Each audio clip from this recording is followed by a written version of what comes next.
might blow over for a while so I can run the casino. Anything goes wrong with the casino, it's my ass. It's not yours, it's mine. From forcing a man's head through a tight vise until his eyes pop out to burying two men alive, Martin Scorsese's Casino left the most traumatizing experiences in the minds of its viewers. However, what you don't know is that the behind-the-scenes episodes are even worse than what you've seen in the movie. Join us as we dive into some weird facts about casinos.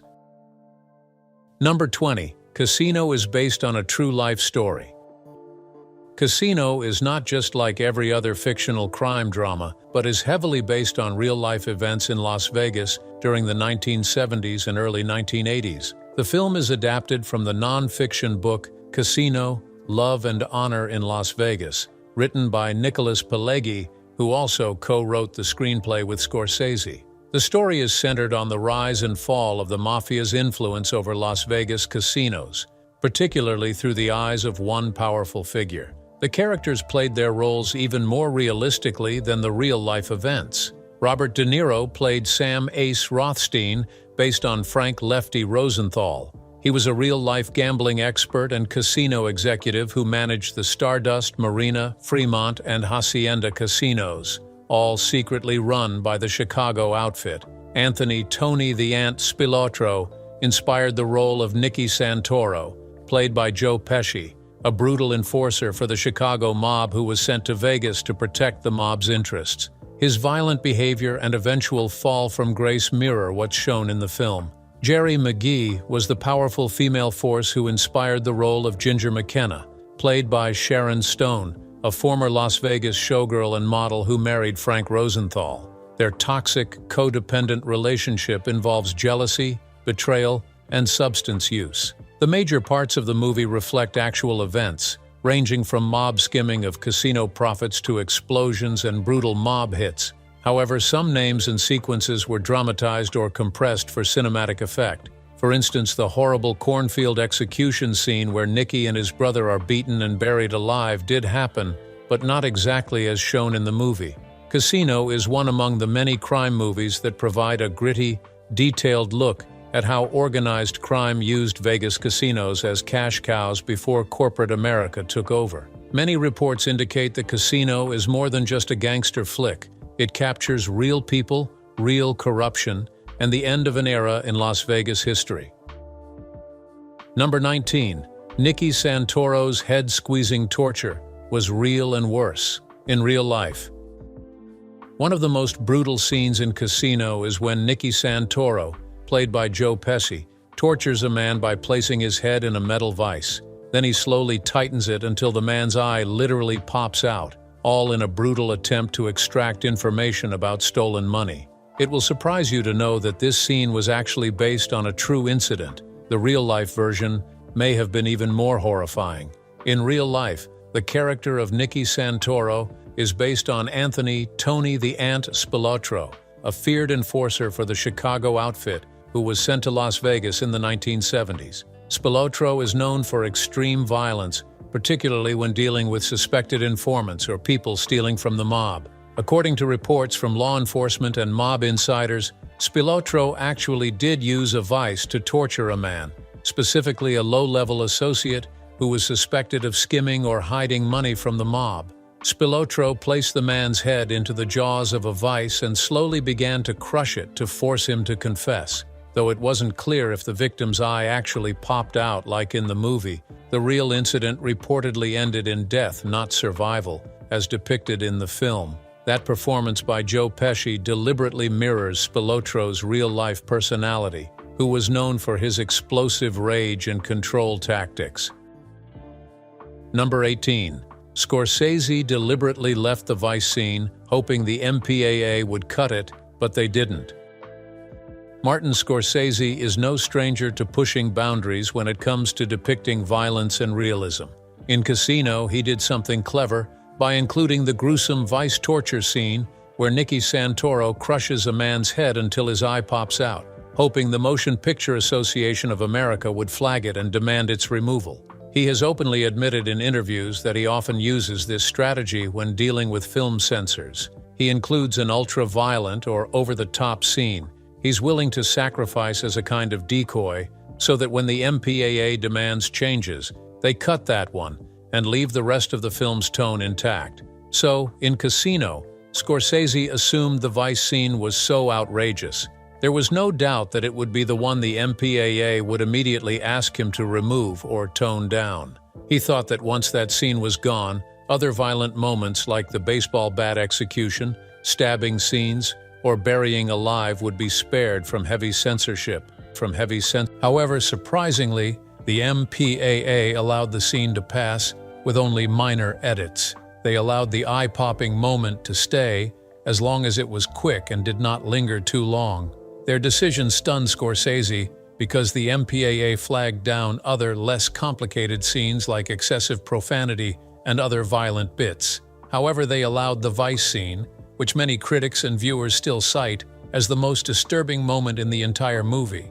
This moment proves that the censorship process can be so unpredictable. In the end, Scorsese's gamble worked better than expected. The vice scene stayed, shocking audiences and becoming one of the most unforgettable moments in Casino, while preserving the film's raw and violent tone, just as he intended.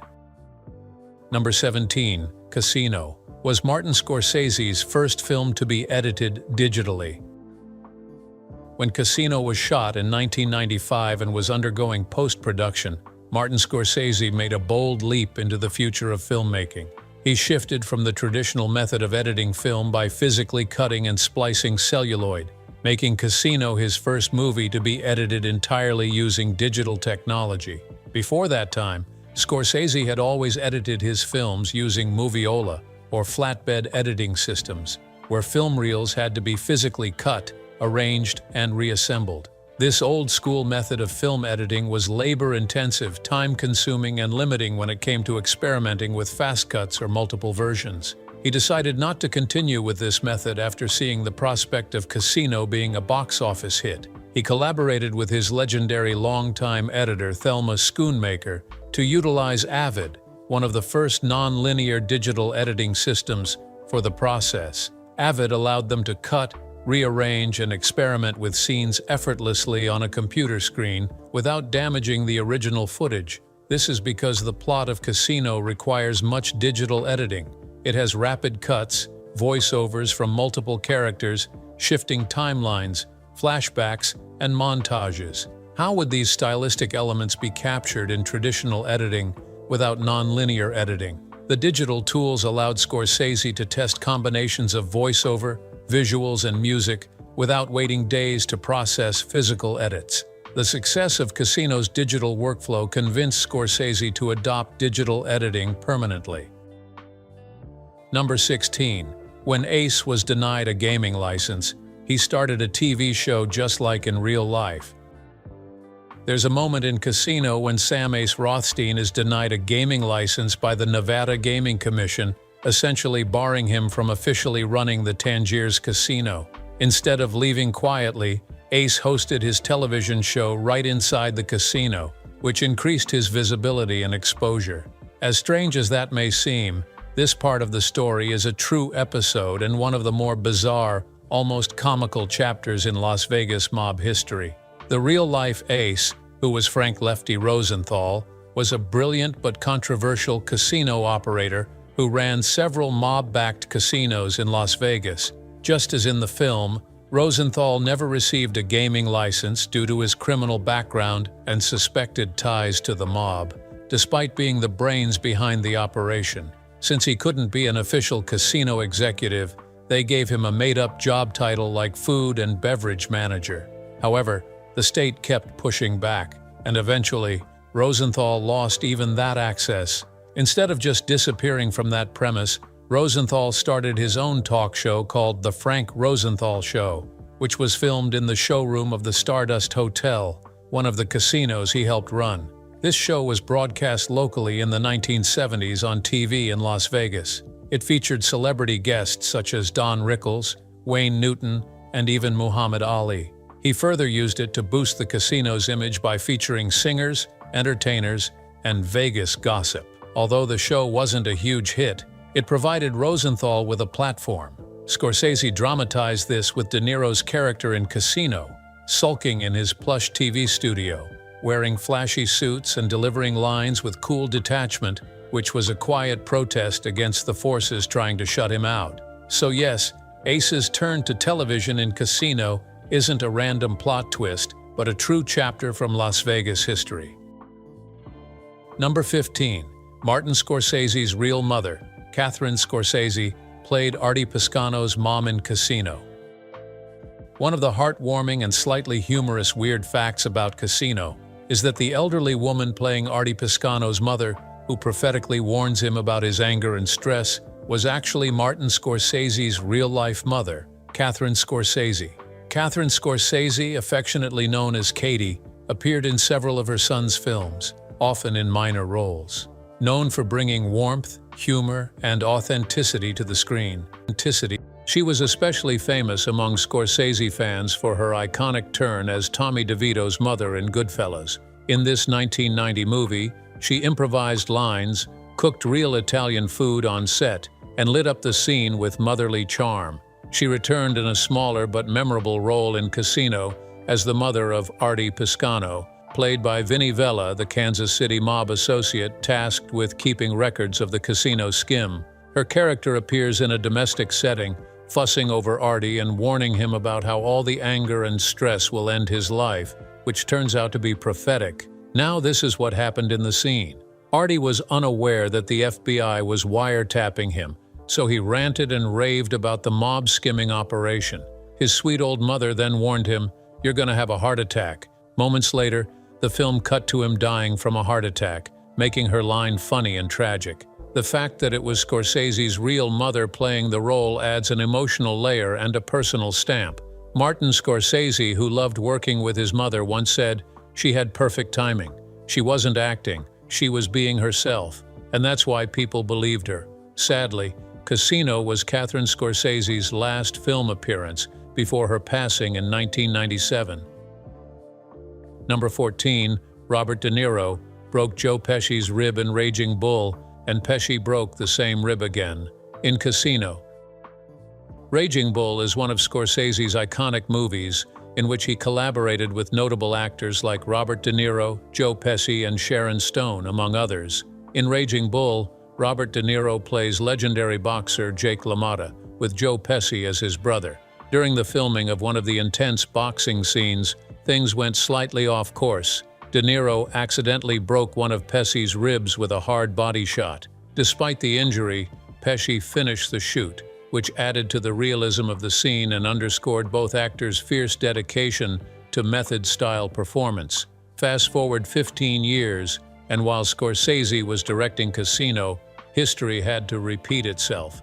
Joe Pesci's character, Nicky Santoro, and his brother are beaten with baseball bats and buried alive in a shallow grave by their own crew. The part where Pesci's character is grabbed, beaten, and dragged into the hole in this scene became rough and chaotic due to the stunt coordination. During one of the takes, Joe Pesci was slammed onto the ground with such force that he broke the same rib that had been fractured during Raging Bull. Joe Pesci, despite the injury, finished both scenes without halting production, showing the same kind of tough, old-school grit that made him a Hollywood legend. Number 13. Sharon Stone was the only actor in Casino nominated for an Oscar, and she auditioned for Raging Bull 15 years earlier. Sharon Stone's performance in Casino as Ginger McKenna is widely regarded as one of the best of her career, and it earned her an Academy Award nomination for Best Actress, making her the only cast member from the film to receive an Oscar nomination. Her connection to Martin Scorsese and Robert De Niro began more than a decade earlier. She had auditioned for the role of Vicky LaMotta, Jake LaMotta's wife, in the 1980 Raging Bull. During the audition in 1979, an unknown Sharon Stone was an up-and-coming actress trying to land her first major film roles. She auditioned for the part of Vicky, the young wife of boxer Jake LaMotta, played by De Niro in Raging Bull. Unfortunately, Sharon Stone didn't get the part. It ultimately went to Kathy Moriarty, whose performance as Vicky earned her an Oscar nomination at the tender age of 20. However, Sharon's audition stuck in the minds of both De Niro and Scorsese. 15 years later, when casting the role of Ginger McKenna, Scorsese and De Niro again thought of Sharon Stone. Scorsese reportedly had to convince her to take the role. She was hesitant at first because she didn't want to be typecast as another bad girl. However, once she read the script and realized how complex and tragic Ginger's character was, she committed fully to it. Number 12. The Casino had a whopping costume budget of $1 million. Martin Scorsese's Casino had a costume budget of approximately $1 million, an unusually high figure even by 1990 Hollywood standards. This was a deliberate artistic choice to reflect the decadence and flashiness of Las Vegas in the 1970s and early 80s, not wasteful spending. Las Vegas during that era was known for over-the-top fashion, full of sparkle, sharp suits, and flashy jewelry. Scorsese and legendary costume designer Rita Ryak, along with John Dunn, worked closely with the cast to capture the distinctive style of the time. Sam Ace Rothstein, as a meticulous casino boss, had over 70 different outfits in the film. Each suit was tailor-made to reflect his obsession with detail, control, and appearances. Ginger McKenna, played by Sharon Stone, had about 40 costume changes with dresses made from real 1970s fabrics, adorned with authentic jewelry, sequins, and furs. Sharon Stone's dresses alone cost over $500,000 of the costume budget. Nicky Santoro's clothes were designed to reflect his loud, aggressive, and power-hungry personality. Think pinstripes, open collars, flashy rings, and oversized sunglasses. Much of the wardrobe was custom-made from scratch, while some pieces were sourced from vintage shops and collectors. The most interesting part of it was that the actors were allowed to keep their costumes from the film. Number 11. James Woods. Anytime, any place, any part, any fee. James Woods, who played the sleazy, manipulative Lester Diamond in Casino, wasn't just hired. He practically begged for the role when he found out Martin Scorsese was interested in casting him. Woods' agent received a message that Martin Scorsese wanted to discuss a possible role in his next film with James. When Woods received the news, he was so thrilled and humbled that he didn't even wait to hear the details. He immediately told his agent to send Scorsese a message saying, "Anytime, any place, any part, any fee." This wasn't just flattery. Woods meant it. He was a longtime admirer of Scorsese's work and saw it as a privilege to be in one of his films, even if the role was small or unpaid. Though not a big role in terms of screen time, Woods played Lester, the manipulative figure from Ginger's past who never quite lets go, and his presence becomes a wedge between her and Ace. This brief exchange illustrates how Scorsese's name alone inspires loyalty and devotion from actors who are willing to do almost anything to work with him. Number 10. Casino featured over 7,000 extras and 120 speaking roles. While it is expected that a mob drama should be tightly focused on a handful of core characters and locations, Casino happens to be the opposite. Martin Scorsese intentionally treated it like a historical tapestry, capturing not just a story about the mafia, but an entire era of Las Vegas. That's why the film ended up featuring over 7,000 extras and 120 speaking roles. Scorsese wanted Casino to feel like audiences were living in 1977 and early 80s Las Vegas. So instead of reusing the same background actors or relying on green screen, he brought in thousands of extras to fill casino floors, high-end restaurants, wedding scenes, boxing matches, political hearings, nightclubs and lounges, backroom mob meetings, and many more. Many of these extras were real Las Vegas locals, casino workers, and even former pit bosses who had lived through the mob era. Casino also features a large ensemble of characters, each adding texture to the mob casino ecosystem. This massive human cast added depth, movement, and realism to every frame of the film. Number 9. Sharon Stone. Thought Scorsese was avoiding her.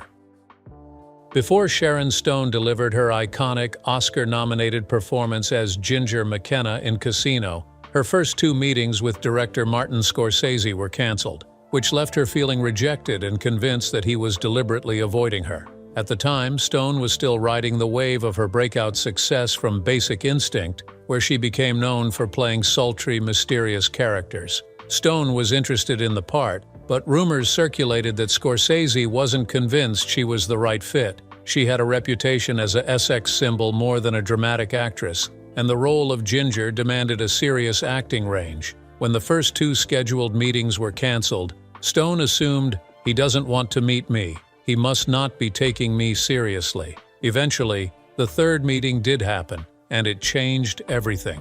Later, Sharon Stone described her experience with the audition delays by saying, "I thought Scorsese didn't like me. I was hurt, but when we finally met, it was magical." Number 8. Much of the dialogue in Casino was improvised.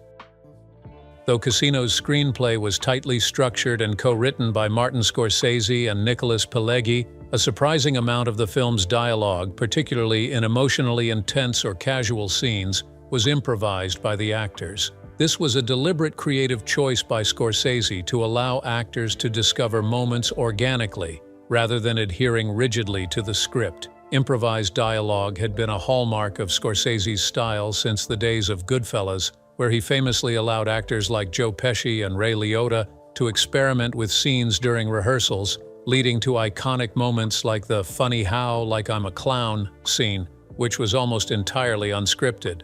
Some notable examples of improvised or semi-improvised dialogue in Casino include Joe Pesci's tirades as Nicky Santoro. Many of his angry rants, threats, and obscene insults were improvised. Sharon Stone was also given freedom to improvise meltdowns, pleas, and substance-fueled tirades, especially in her scenes with De Niro. Many other scenes, such as De Niro's subtle interactions, and the domestic scenes where Ginger and Ace fight or manipulate each other, were all improvised. Scorsese's improvisation strategy wasn't chaos but controlled freedom. It led to performances that felt real, messy, and human, instead of overly polished acting. Number 7. The shot of Joe Pesci, gasping for breath while being buried alive. Wasn't Joe Pesci but an animatronic device?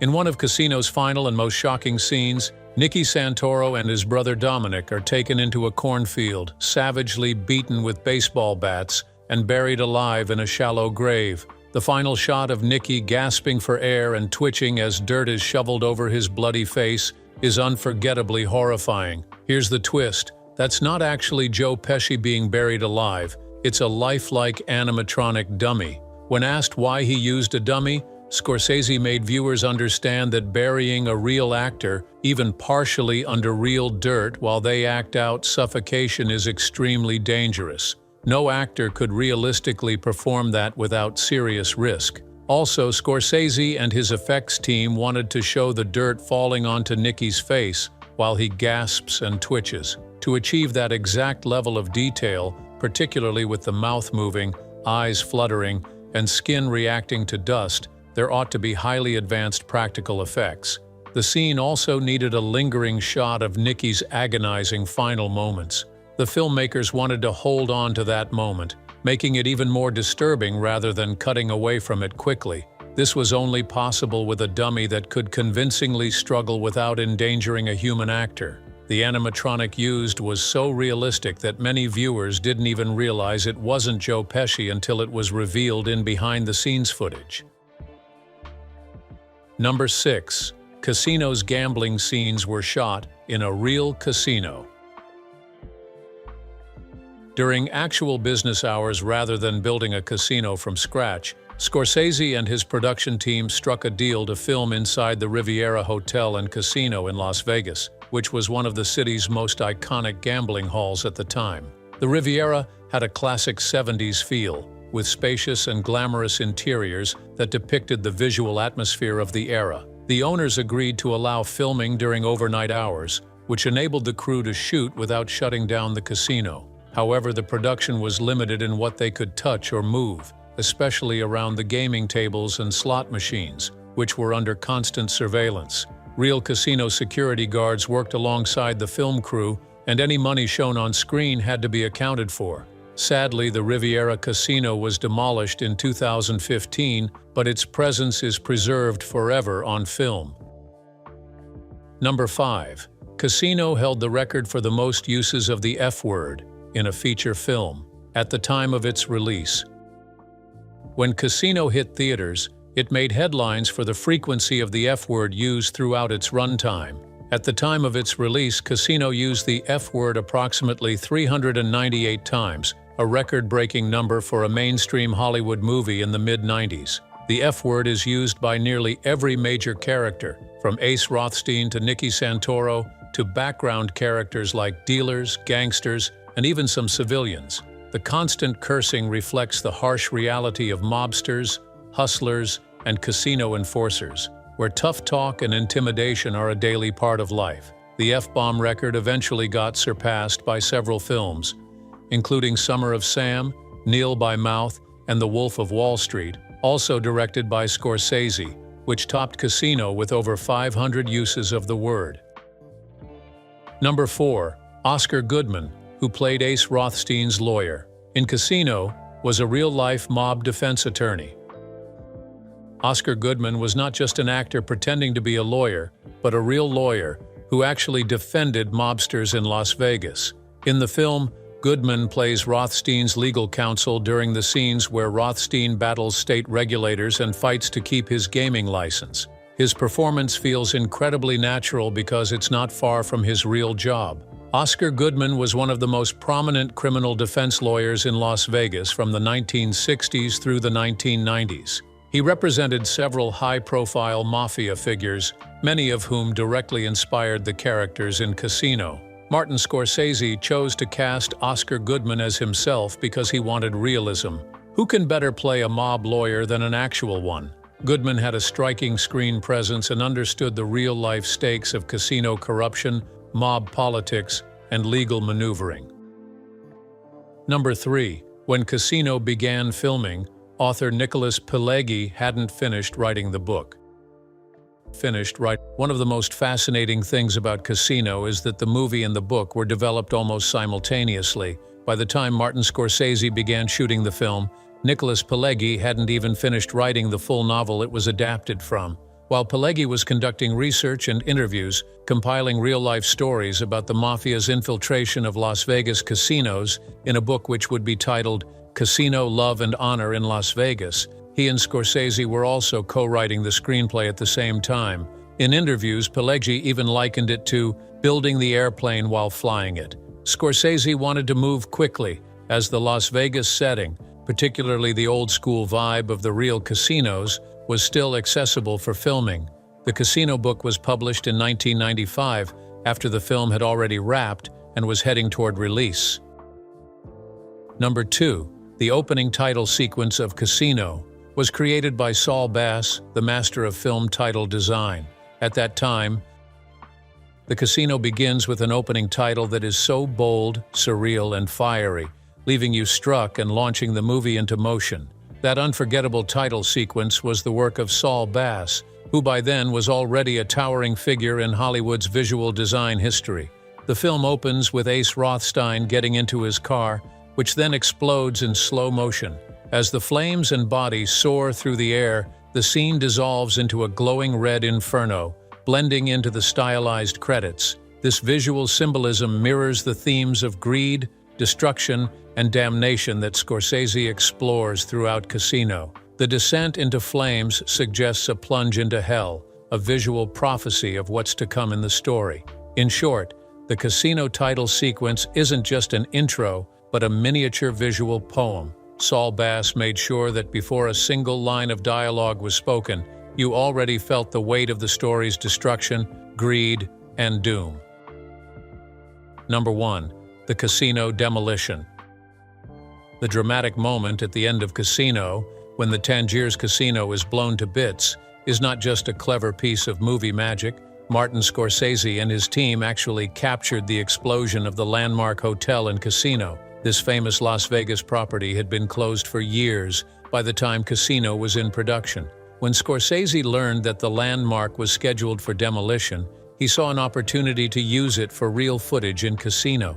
He met with the demolition crew and Las Vegas authorities so that his film crew could set up and capture the entire event from multiple angles. The shot became the perfect visual conclusion to a story about the fall of a corrupt empire. The demolition represented the end of an era, not just for Ace Rothstein's character, but for the mafia's grip on Las Vegas. What have you learned from these weird facts about the movie Casino? Outro share with us in the comments. If you enjoyed this video, like, share, and subscribe to this channel. Before you go, watch the other videos on your screen.